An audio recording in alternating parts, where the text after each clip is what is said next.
হজরত সুলাইমান আলাইহিসসালামের মৃত্যুর বিস্ময়কর একটি ঘটনা। হজরত সুলাইমান আলাইহিসসালাম অদ্বিতীয় ও অনুপম সাম্রাজ্যের অধিকারী ছিলেন। কেবল সমগ্র বিশ্বের নয়, বরং জিন জাতি, বিহঙ্গকুল ও বায়ুর উপরও তার আদেশ কার্যকর ছিল। কিন্তু এসব উপকরণ থাকা সত্ত্বেও তিনি মৃত্যুর কবল থেকে রেহাই পেলেন না।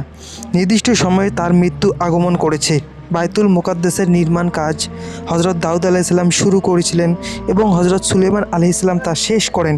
তার মৃত্যুর পূর্বে কিছু কাজ অবশিষ্ট ছিল। কাজটি অবাধ্যতা প্রবণ জিনদের দায়িত্ব ন্যস্ত ছিল। তারা হজরত সুলাইমান আলাইহিসসালামের ভয়ে কাজ করত। তারা মৃত্যুর সংবাদ অবগত হতে পারলে তৎক্ষণাৎ কাজ ছেড়ে দিত, ফলে নির্মাণ অসমাপ্ত থেকে যেত। হজরত সুলাইমান আলাইহিসসালামের নির্দেশে এর ব্যবস্থা এই করলেন যে মৃত্যু পূর্বক্ষণে তিনি মৃত্যুর জন্য প্রস্তুত হয়ে তার মেহবারে প্রবেশ করলেন। মেহবারটি স্বচ্ছ কাচে নির্মিত ছিল, বাইরে থেকে ভিতরে সব কিছু দেখা যেত। তিনি নিয়মানুযায়ী ইবাদতের উদ্দেশ্যে লাঠিতে ভর দিয়ে দাঁড়িয়ে গেলেন, যাতে আত্মা বের হয়ে যাওয়ার পরও দেহ লাঠির সাহায্যে স্বস্থানে অনড় থাকে।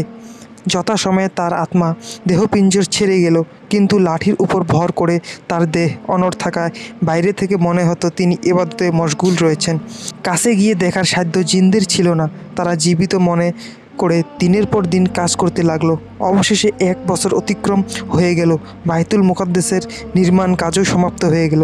হজরত সুলাইমান আলাইহিসসালামের লাঠিতে আল্লাহ তাআলা উই পোকা লাগিয়ে দিয়েছেন। কোরআন পাকে একে দাব্বাতুল আরদ বলা হয়েছে। উই পোকা ভেতরে ভেতরে লাঠি খেয়ে ফেলল। লাঠির ভর খতম হয়ে গেল।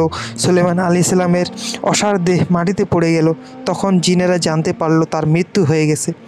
হজরত ইবনে আব্বাস রাদিয়াল্লাহু আনহু থেকে আরও বর্ণিত আছে যে মৃত্যুর পর হজরত সুলাইমান আলাইহিসসালাম লাঠিতে ভর দিয়ে 1 বছর দণ্ডায়ন থাকেন।